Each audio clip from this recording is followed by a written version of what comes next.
Ferrari is a rich person's status symbol with an incredible history. If it weren't for Ferrari, we wouldn't have Lamborghini, nor Pagani, nor the Ford GT. Michael Schumacher may have never become the legend that he is today, and Ford may have never won the 24 Hours of Le Mans. We certainly wouldn't have any of the great cars that have spawned from Ferrari, Lamborghini, and Pagani, and other companies like Maserati and Lancia couldn't have made their most iconic cars. In short, Ferrari is more connected to the historical paths of other people and companies than you may have thought. So today I'm going to answer the question, what would a world without Ferrari look like?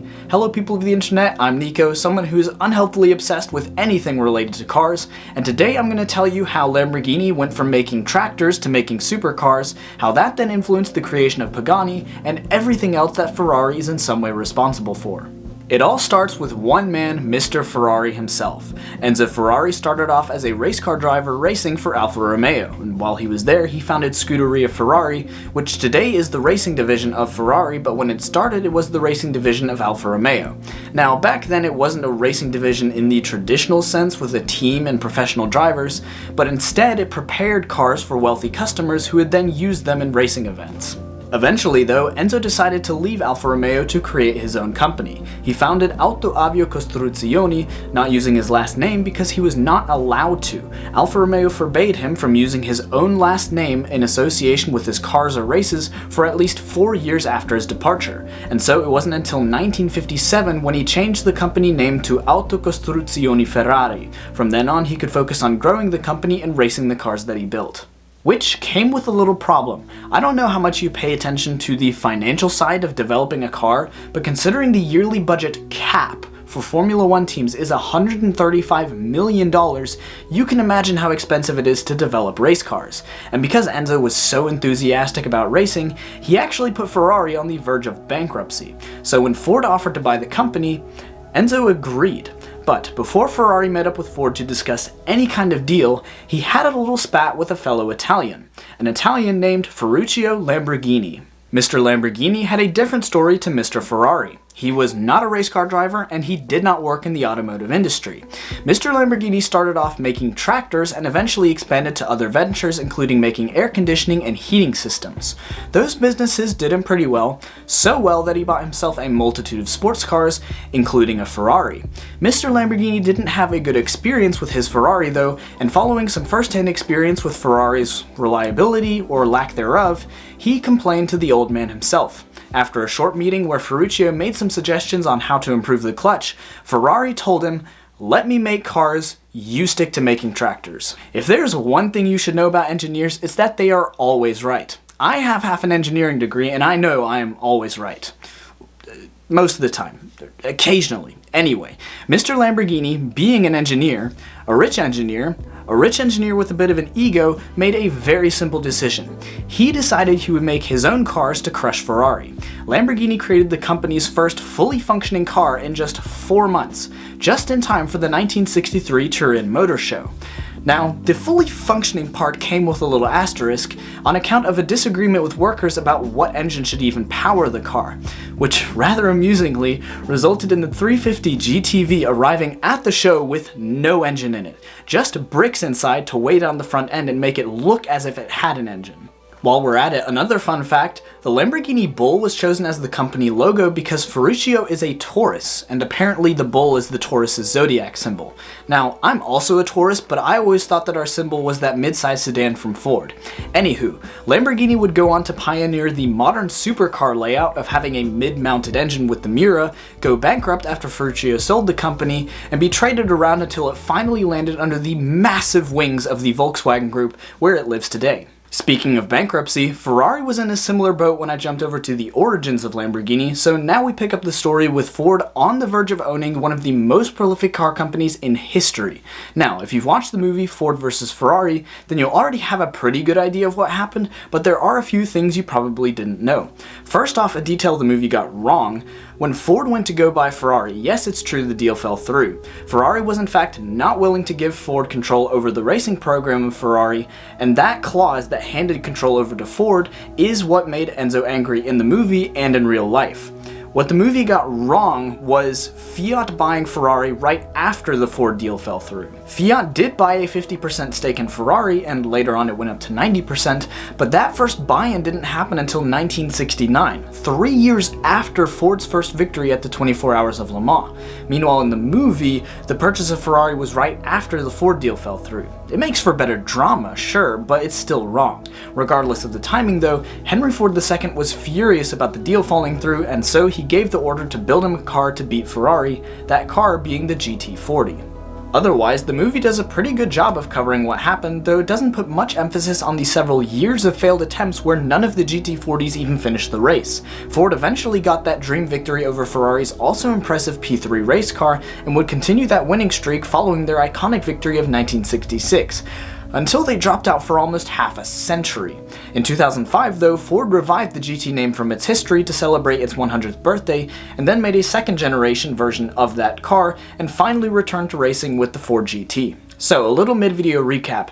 Enzo Ferrari created a company where he wasn't allowed to use his last name, he only cared about racing and nearly bankrupted his company, he had a spat with an angry Italian tractor maker who then created a rival company that pioneered the modern supercar, and he made Henry Ford II so mad that he spent hundreds of millions of dollars to develop a race car that eventually dominated the 24 Hours of Le Mans. And this is only the 1960s, and if you're enjoying this video so far, then hit that like button, we still have much more to cover. Next up, more Italians. Lamborghini and Ferrari aren't the only popular Italian brands. There's Maserati and the very famous, Lancia. Now, Lancia may have crumbled from its former glory about as much as the Berlin Wall has, but Lancia, especially in Europe, used to be quite the powerhouse for innovation. They were the first company, according to Top Gear, to sell a car with a V6 engine, they were the first to sell a car with a 5-speed transmission, they were the first to offer turbocharging and supercharging on the same engine, and they were the first to sell a car with an electronically controlled spoiler. These days they're remembered for cars that fall apart more than my own knees, but back in their peak era of innovation, they created some of the greatest rally cars the world has ever seen, including this, the Stratos. Thanks to it being about the size of a Chihuahua and having a powerful Ferrari V6 engine, making it kind of like a Chihuahua on steroids but in car form, the Stratos won the most World Rally Championships of any car in history. Until the Lancia Delta came along and won 6 years in a row, but never mind that. The Stratos likely would have won more, but due to some political issues between Fiat and Lancia, the Lancia Stratos was replaced by the Fiat 131 Abarth, which also won 3 times, so maybe if the Stratos had stayed, it would have won as many championships as the Delta, but I guess we'll never know. Ferrari enabled Lancia to create arguably one of the most beautiful, and certainly one of the most successful rally cars in history, and this would not be the last time Ferrari sold some engines to another manufacturer. In fact, they even gave basically a whole car to Maserati. In the early 2000s, Maserati was wanting to create a supercar to signify that the brand was serious about motorsports and would go racing. The only problem being that designing a supercar is horribly expensive, and Maserati has never really been the richest car company around. So after talking with some people over at Ferrari, they got some parts from them, but not just any parts. They got basically the entire Ferrari Enzo, which was created in remembrance of Enzo Ferrari, so it was a special car to say the least. Maserati took those stunning limited production cars they got and basically duct taped their own bodywork over the chassis to create the MC12. MC standing for Maserati Corsa, and the 12 being for the V12 engine it used from the Enzo. But there's one more Italian that needs to be discussed, one that only became a topic in the last 25 years or so, the one and only Pagani. Now, Pagani is a very new company and is one of the very few that tried to break into the elite club of supercar manufacturers and succeed. But what is a bit more interesting is the origins of Pagani. Sadly, it's not the case like Lamborghini, where a rich tractor maker complained to customer service and then got told by the boss to shut up and deal with it. Nor did Mr. Pagani used to work at Alfa Romeo and then decide to leave to create his own company. Instead, Mr. Pagani used to work at Lamborghini. Yes, the half Argentine, half Italian Horacio Pagani started off at Lamborghini as either a janitor or a mechanic, the sources vary, and eventually worked his way up to a top engineering position where he got to work on the Countach and the Diablo. Actually, I'm getting ahead of myself here because Horacio never really worked on those cars for Lamborghini. You see, Horacio was obsessed with the properties of carbon fiber. I will have a future video about its uses, but what you need to know is that he was ahead of his time. He recognized the applications it had for cars, but no amount of pestering the higher-ranking officials at Lamborghini could get them to invest in the technology needed to make their own bits. So, Pagani took matters into his own hands and bought the equipment necessary and founded Pagani Composite Research. It was through this partnership between his own research firm and Lamborghini that he worked on cars like the Countach and the Diablo. Even better, this experience gave him the confidence to make his very own supercar. Using his now vast experience making panels and other parts out of carbon fiber, Pagani reflected his skills in his first car, the Zonda. This obsession with composite materials involving carbon fiber would also be extended to the Huayra and the Utopia, both of which use a blend of carbon fiber and titanium. So thanks in part, I guess, to Ferrari, we would not have Pagani, who probably makes the best interpretation of art on wheels, and we wouldn't have the revolutionary blend of carbon fiber and titanium to create what is called carbotanium. I guess what this video is trying to tell you is that history is more interconnected than it appears. Seemingly separate companies, people, and events often have connections with other companies, people, and events that you don't know of until you go and look for them. If you want to know of more things that are connected that you didn't know of, then watch my video on how General Motors is largely responsible for the car-centric infrastructure in America and how that is linked to poverty. If you enjoyed this video, then consider subscribing. It's free and you can always change your mind later. Until next time, people of the internet, peace out.